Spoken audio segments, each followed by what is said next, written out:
सोचिए, अगर रात को सोते समय आपको लगे कि कोई आपके सीने पे आके बैठ गया हो और कोई ऐसी शक्ति है जो आपको तंग कर रही हो और पीछे से आपके बाल खींच रही हो और आप पूरी रात डर में गुजार देते हैं। आपको ऐसा लगता है कि बस ये रात आपकी आखिरी रात है और उसी डर में आप सबसे पहले जिसको याद करते हैं वो आपके भगवान, आपके इष्ट, आपके गुरु होते हैं और आप उनका नाम जपते हैं क्योंकि आपको उस बुरी शक्ति से छुटकारा चाहिए।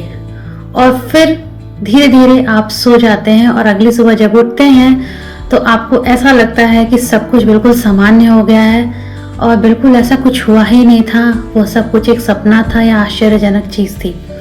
ऐसी ही एक रहस्यमय घटना है जो कि सच्ची घटना है और ये घटना नंदन चौहान जी के साथ घटी है और जिन्होंने ये स्टोरी मुझे सुनाया है और मैं वही कहानी, वही स्टोरी उनकी मैं आप लोगों के साथ शेयर कर रही हूँ क्योंकि इसमें आस्था है, डर है और एक चमत्कारिक अनुभव भी है और एक विश्वास भी है। तो ये कहानी आप पूरी सुनिएगा और इस कहानी को सुनने के बाद आपको सच में सरकार बाबा का अद्भुत अनुभव होने लगेगा कि सच में वो आपके आसपास ही हैं। यह घटना 2011 की है। नंदन चौहान जी जो कि झारखंड के बोकारो जिला के निवासी हैं, उन्होंने ये कहानी अपने जीवन का यह अद्भुत अनुभव और सरकार की लीला को साझा किया है।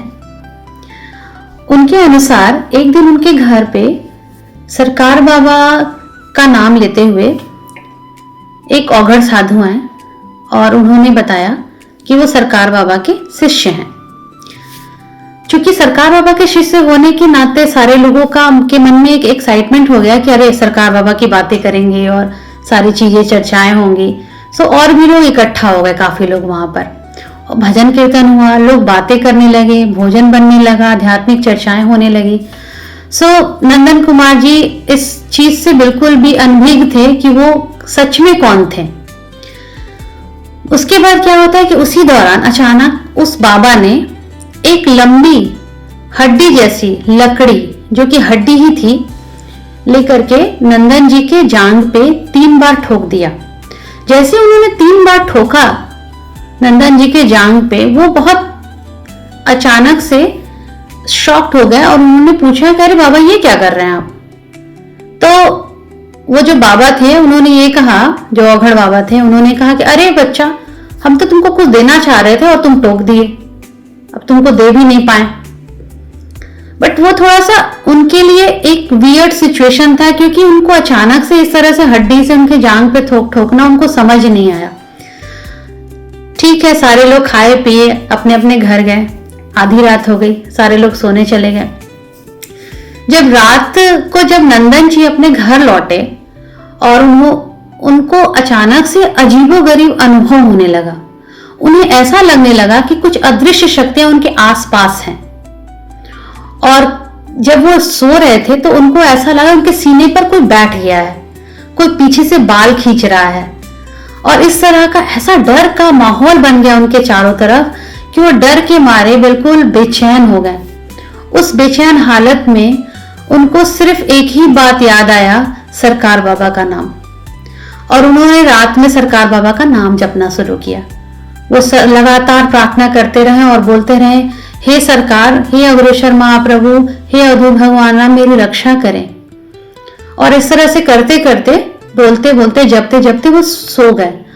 और वो स्वप्न में क्या देखते हैं, उनको जब नींद आ गई तो वो स्वप्न में क्या देखते हैं कि स्वप्न में उन्होंने देखा कि सरकार बाबा अपने 4 शिष्यों के साथ वहां से गुजर रहे हैं और पास के एक नाला से आधी पकी और आधी कच्ची लीटी निकाल करके, जो बाटी होता है उसको निकाल करके उनको देते हैं नंदन चौहान जी को और कहते हैं इसको खा लो, सब कुछ ठीक हो जाएगा।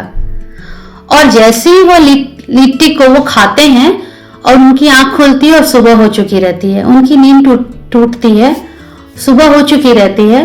और जब उनकी आंख खुलती है तो उन्हें ऐसा एहसास होता है कि जैसे कि सारी भयानक अनुभूतियां बिल्कुल ही समाप्त हो गई हो, उनका मन पूरी तरह से शांत हो गया हो, शरीर में एक अद्भुत अनुभव, शांति और ऊर्जा का एहसास हो रहा था उनको। उनके अंदर यही बार बार विचलित हो रहा था कि क्या वो स्वप्न था या सच था, क्योंकि जिस प्रकार नंदन कुमार जी पूरे रात बेचैन थे और सरकार बाबा का नाम जप रहे थे, उनको सिर्फ उनके अलावा कुछ नहीं दिखा उसके बाद से जब वो नाम जपना स्टार्ट किए, क्योंकि वो सरकार बाबा से प्रार्थना कर रहे थे कि उनको वो सरकार तुरंत बचा ले।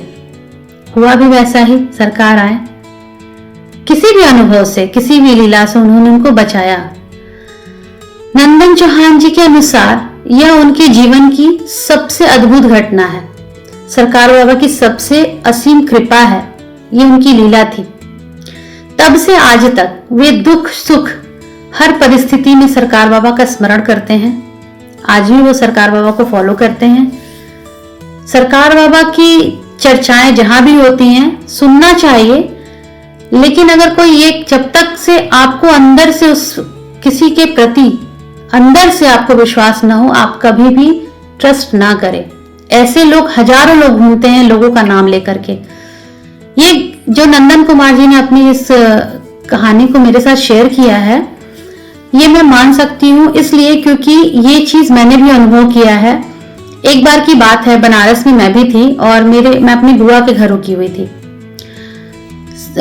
मेरी बुआ संगीता सिंह जी जो कि आश्रम में कार्यरत हैं, दवाइयां वगैरह बनाती हैं, तो वो भी वहां पर थी। मैं उनके घर रुकी हुई थी, तो वहां पर एक औघड़ साधु आया और आकर के क्या बोलता है कि मैं कीनाराम बाबा का शिष्य हूँ और मुझे ये दो वो दो, मांग रहा था पैसा वगैरह।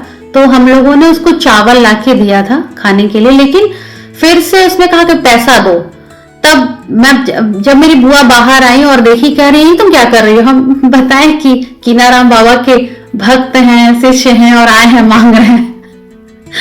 तो बहुत तेज डांट पड़ी कि ऐसे लोगों से दूर रहो, क्योंकि ये लोग तंत्र मंत्र करते घूमते हैं, किसी का किसी पे डालते हैं, और ऐसे लोगों से हमेशा सावधान रहना चाहिए। ये बस बाबा लोगों का नाम लेकर के लोगों के अंदर भ्रांतियां डालते हैं। कोई पैसा ऐंठता है, कोई अपना भला दूसरे के ऊपर डालता है। तो इसलिए ऐसे लोगों से दूर रहना चाहिए। और उसको तुरंत डांट के भगा दी, बोली तुमको नहीं पता है कि तुम किसके गेट के पास खड़े हो। जब वो जान गया कि अच्छा यहाँ तो मेरी दाल नहीं गलेगी, वो तो चला गया। लेकिन ऐसी चीजें होती हैं, लोग बाबा लोगों का, किसी बाबा का नाम लेकर के लोगों के घर पहुंचते हैं, झूठ सच बताते हैं और अपनी चीजों को डाल देते हैं। ऐसे लोगों से कृपया सावधान रहें। जब तक से आपको अंदर से विश्वास ना हो, तुरंत उसका पूरा वेरिफिकेशन करें। ऐसे किसी पे ट्रस्ट ना करें। सरकार बाबा तो हमेशा बचा लेंगे, लेकिन कभी कभी ऐसा होता है कि वो आपका विश्वास भी होना चाहिए। उनका विश्वास था इसलिए उनको बचा लिए। बहुत लोगों के अंदर ऐसा इतना विश्वास नहीं होता। जब बोलते ना विश्वास बिना न कोनो सिद्धि, तो अगर आपके अंदर ट्रस्ट है तो आपको आपकी इष्ट कहीं ना कहीं से खींच लेंगे, बचा लेंगे। ये नंदन चौहान जी की कहानी थी जो मैं आप लोगों के साथ शेयर की हूँ। आशा करती हूँ आप लोगों को पसंद आई होगी। कृपया इसको और भी लोगों के साथ शेयर करें और कृपया मुझे फॉलो करना ना भूलें। बहुत लोग आते हैं मेरे पेज पे लेकिन फॉलो नहीं करते हैं, बस कहानियां सुनते हैं और चले जाते हैं। तो कृपया आप सब हमें फॉलो करें, सब्सक्राइब करें, मेरे पोस्ट को लाइक और शेयर भी करें, ताकि मैं और भी बातें सरकार बाबा की लोगों तक पहुंचाऊं और भी लोग मेरे से जुड़े जो मुझे सरकार बाबा के बारे में बताएं। अभी के लिए हर हर महादेव, जय मां गुरु। मिलते हैं अगली नई वीडियो में जो कि और भी बहुत प्यारी है। हर हर महादेव।